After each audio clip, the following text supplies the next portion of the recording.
Hello বন্ধু, good morning. Welcome and back to my YouTube channel. সবাইকে শুভেচ্ছা জানিয়ে আজকে ব্লগ শুরু করছি। আজকে বানাবো চিড়ের পোলাও, সাথে একটু চাটনি টমেটোর। তো তার জন্য নিয়ে নিয়েছি চিড়ে, একটু নারকেল এবং একটু গরম মশলা, একটু কালো জিরা, আর আছে সঙ্গে তেজপাতা, একটু ঘি। তো সবার আগে আমি একটা গাজর দিয়েই বানাবো। আর গাজরটাকে সম্পূর্ণ ব্লেন্ড মেশিনে দেখুন আমি এটাকে সুন্দরভাবে করে নিয়েছি। তবে গাজরটাকে আমি এই যে গাজরটাকে কেটে নিয়েছি মেশিন দিয়ে, ছোট ছোট করে গাজর কেটে নিয়েছি। তো গাজরটাকে প্রথমে আমি ভেজে নেব। তেল নিয়ে নিলাম। তো এখানে আমি সাদা তেল ব্যবহার করেছি, তবে আমাকে আমার এই দাদু সাহায্য করে। গরম মশলা তেজপাতা দিয়ে দিলাম।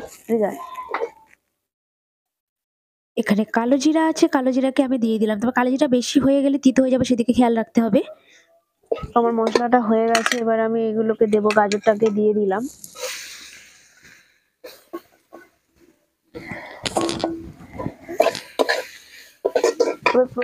এই 10 মিনিটের জন্য ভিজিয়ে রাখলাম। যা বরবটিগুলো। তবে বাঙালি লবণ ছাড়া কিছুই বোঝে না, তো তার জন্য সামান্য একটি লবণ দিয়ে দিলাম, যাতে স্বাদটা একটু ভালো হবে। নারকেলটা আছে, এই যে নারকেলটাকে দিয়ে দেবো।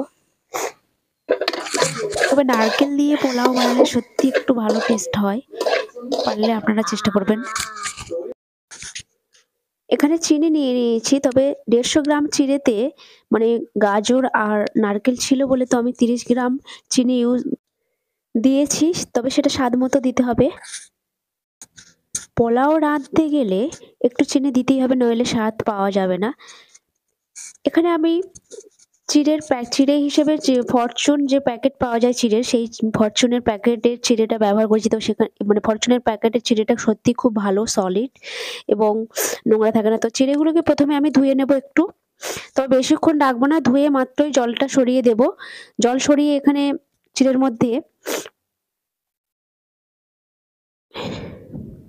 তবে জল বেশিক্ষণ রাখলে চিড়েটা কিন্তু নরমে যাবে, সেটা তো সবাই জানেন। তো ধুয়ে মাত্রই নিয়ে নিয়েছি। আর এখানে আমি আর কাজু কিশমিশকে 10 মিনিট আগে ভিজিয়ে রেখেছিলাম।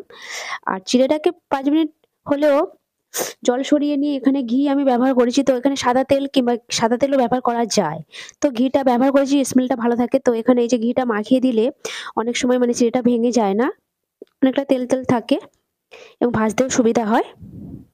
তো যাই হোক, কিছুক্ষণ আমি রেখে দেবো 5 মিনিট মতো। তো এটা রাঁধতে মোটামুটি 10 মিনিট লেগেছিল। এখানে একটু গুঁড়ো দুধ মানে আমুল দুধ ব্যবহার করেছি। তো জল গরম করে নিয়ে তার মধ্যে দুধ দিয়েই দিয়েছি, একটু আন্দাজ মতো দিয়ে দেবো। তবে রান্না করতে গেলে একটু ভালোবাসার তো ভীষণ দরকার, সেটা ধৈর্যের ক্ষেত্রেও হতে পারে কিংবা রান্নার বিভিন্ন সরঞ্জামের ক্ষেত্রেও হতে পারে। তো এখানে আমি বিভিন্ন ভালোবেসে বিভিন্ন রকমের জিনিস ব্যবহারও করেছি এবং ধৈর্যের সাথে এটাও আমি তৈরি করছি। এই ভালোবাসাটা না থাকলে কিছুতেই সম্ভব নয়।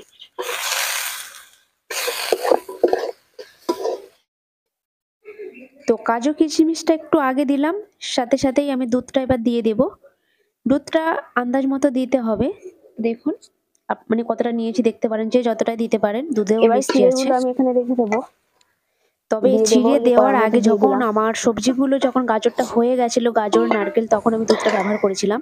তারপরে দেখো ওগুলো যখন হয়ে গেছে কমপ্লিট, তো তখন আমি চিড়েটাই যে লাস্টে ব্যবহার করেছি দুধটা। এবার আমাকে একটু নাড়াচাড়া করতেই হবে 2 মিনিট, দেখবে দুধটা আপনি মানে বসে যাবে। তো পুরো একদম সলিড হয়ে গেছে, কোনো রস নেই, কিছু নেই। এবার লাস্টে একটু ঘি ছড়িয়ে এবং এলাচের গুঁড়া দিয়ে নামিয়ে নেব। তো প্লিজ ভিডিওটা যদি ভালো লেগে থাকে পাশে থাকবেন। তো বন্ধুরা, আমার একটাই অনুরোধ, আপনারা প্লিজ একটু ধৈর্য ধরে ভিডিওটা দেখবেন। তো এখানে আমি দেখুন এলাচগুলোকে ভেজে লাস্টে একটু ঘি ছড়িয়ে এবং এলাচের গুঁড়া দিয়ে এটাকে নামিয়ে নেব। তো আমার এখানে চিড়ে মোটামুটি এটা রাঁধতে আমার 10 মিনিট, তাও লাগেনি 10 মিনিট, 10 মিনিটই টাইম লেগেছে। তো ভালো লাগলে প্লিজ পাশে থাকবেন। তো পুরো তো রেডি হয়ে গেছে, এর পোলাওটা ঢেলে নিলাম। তবে আরেকটা স্টেপ ছিল, এর সাথে একটু চাটনি করেছিলাম, তবে সেটাই একটু দেখাবো।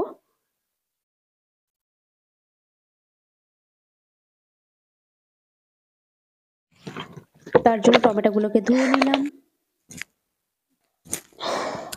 টমেটোগুলোকে এক এক করে আমি সব কেটে নিলাম। কমপ্লিট হয়ে গেল টমেটো কাটা, মাঝের অংশটাই শুধু বাদ দিয়ে দিয়েছি। একটু সাদা তেল দিলাম, তেজপাতা দিলাম, এলাচ দিলাম। ভেজানো কাজু কিশমিশ ছিল, আগে তো এর মধ্যে দিয়ে দেব। আমি 10 মিনিট আগে ভিজিয়ে রেখেছি।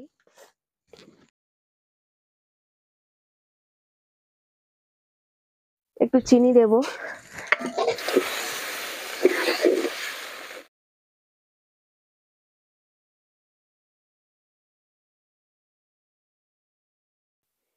তো টমেটোগুলোকে দিয়ে দেব। ভিডিওটা যদি ভালো লেগে থাকে তাহলে প্লিজ পাশে থাকবেন, একটু ধৈর্য ধরে দেখবেন। লাস্টে একটু ঘি ছড়িয়ে দিয়েছি। তো পারলে ঘি দেওয়া যায় বা না দেওয়া যায়, কোনো ব্যাপার না। তো আমার চাটনি হয়ে গেছে, রেডি হয়ে গেছে। তো আমি এটাকে এবারে মানে আমার হাসব্যান্ড উনি, তবে চাটনিতে একটু সর্ষে ফোড়ন দিলে বেশ ভালো হয়।